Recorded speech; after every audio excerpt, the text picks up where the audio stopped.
Let's talk about persistent challenges you both faced in your first terms and you'd certainly face again in a second term. President Biden, while black unemployment dropped to a record low under your presidency, black families still earn far less than white families.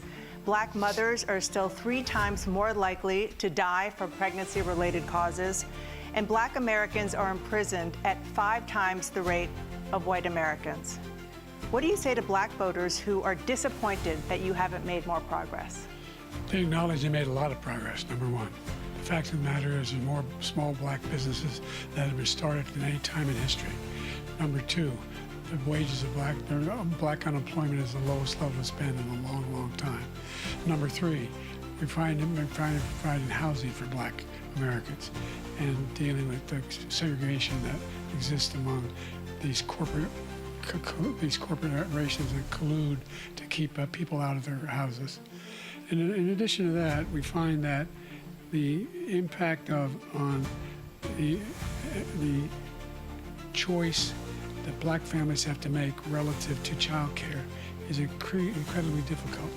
When we did the first major piece of legislation in the past, I was able to reduce black child care costs. I cut them in half. We got to make sure we provide for child care costs. We got to make sure, because when you provide those child care protections, you increase economic growth because more people can be in the job market. So there's more to be done, considerably more to be done. But we've done a great deal so far, and I'm not letting up, and they know it. You have 49 seconds left. What do you say to black voters who are disappointed with the progress so far? I say I don't blame them for being disappointed. Inflation is still hurting them badly. For example, I provided for the idea that any black family, first-time home buyer, should get a $10,000 tax credit to be able to buy their first home so they can get started.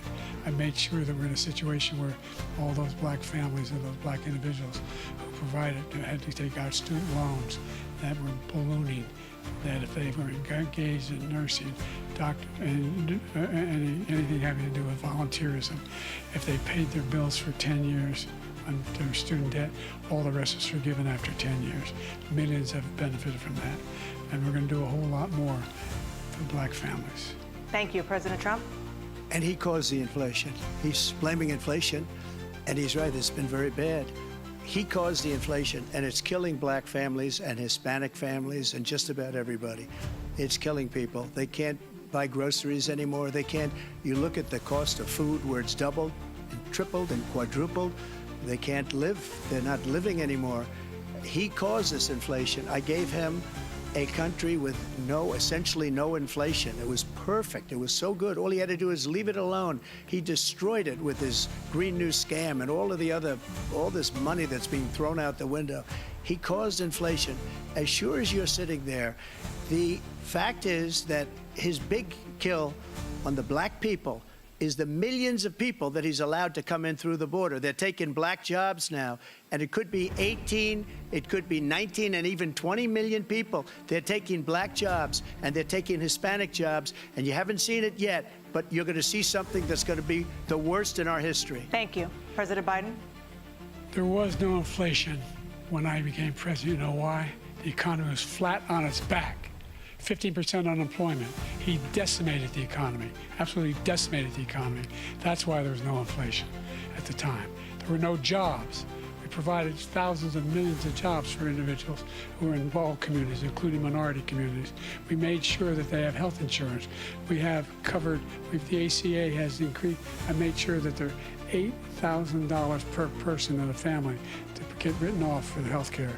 But this guy wants to eliminate that. They've tried 50 times. He wants to get rid of the ACA again, and they're going to try again if they win. We find ourselves in a position where the idea that we're not doing any, we put more police on the street than any administration has. He wants to cut the cops. We're providing for equity and making sure people have a shot to make it. There's a lot going on, but in inflation, he caused it by his tremendous malfeasance in the way he handled the pandemic. Thank you. Another persistent challenge is the climate crisis. 2023 was the hottest year in recorded history, and communities across the country are confronting the devastating effects of extreme heat, intensifying wildfires, stronger hurricanes, and rising sea levels. Former President Trump, you've vowed to end your opponent's climate initiatives, but will you take any action as president to slow the climate crisis? Well, let me just go back to what he said about the police, how close the police are to him. Almost every police group in the nation from every state is supporting Donald J. Trump. Almost every police group.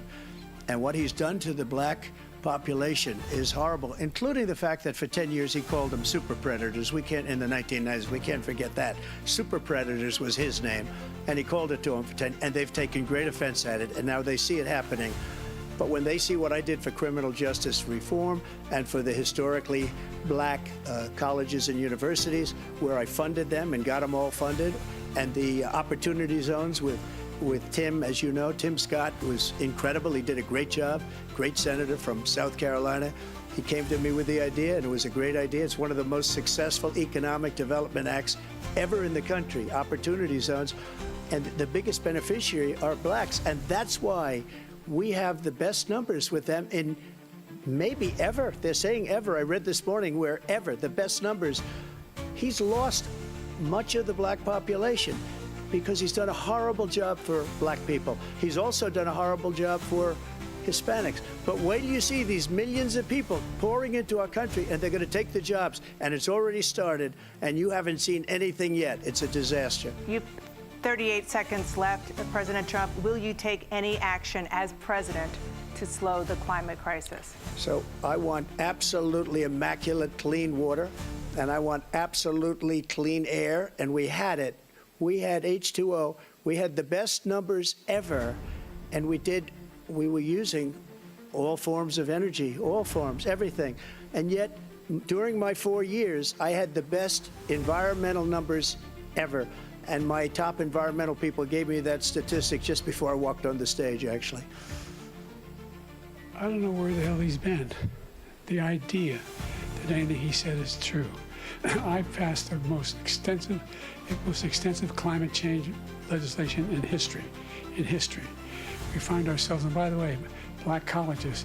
I came up with $15 billion for HBCUs, historic black universities and colleges, because they don't have the kind of contributors that they have to build these laboratories and the like. Any black student is capable in college of doing any white student can do. They just don't have the money, but now they'll be able to get those jobs in high tech. We're in a situation where the idea that he is claiming to have done something that had the cleanest water, he hadn't done a damn thing for the environment. He pulled out of the Paris Peace Accord, Climate Accord. I immediately joined it because if we reach 1.5 degrees Celsius at any one point, there's no way back. The only existential threat to humanity is climate change, and he didn't do a damn thing about it. He wants to undo all that I've done. The Paris Accord was going to cost us $1 trillion, and China nothing, and Russia nothing, and India nothing. It was a ripoff of the United States. And I ended it because I didn't want to waste that money because they treat us horribly. We were the only ones. It was costing us money. Nobody else was paying into it. And it was a disaster. But everything that he said just now, I'll give you an example. I heard him say before insulin. I'm the one that got the insulin down for the seniors. I took care of the seniors. What he's doing is destroying all of our medical programs because the migrants coming in, they want everybody. And look, I have the biggest heart on the stage, I guarantee you that. And I want to take care of people. But we're destroying our country. They're taking over our schools, our hospitals, and they're going to be taking over Social Security. He is destroying Social Security, Medicare, and Medicaid. The idea is that we, in fact, we were the only ones of consequence who were not members of the Paris Accord. How can we do anything if we're not able to, the United States can't get its pollution under control? One of the largest polluters in the world, number one. We're making significant progress. By 2035, we will have cut pollution in half. We have made significant progress, and we're continuing to make progress. We set up a climate corps for thousands of young people to learn how to deal with climate, just like the Peace Corps. And we're moving in directions that are going to significantly change the elements of cause of pollution. But the idea that he claims that he has the biggest heart up here and he's really concerned about pollution and about climate, I've not seen any indication of that. And by the way, with regard to prescription drugs, one company agreed that they would reduce the price to $35, which I was calling for, one, voluntarily. I made sure every company in the world, every pharmaceutical company, cannot have to pay. Thank you. And by the way, Thank you for watching. Stay curious, stay informed.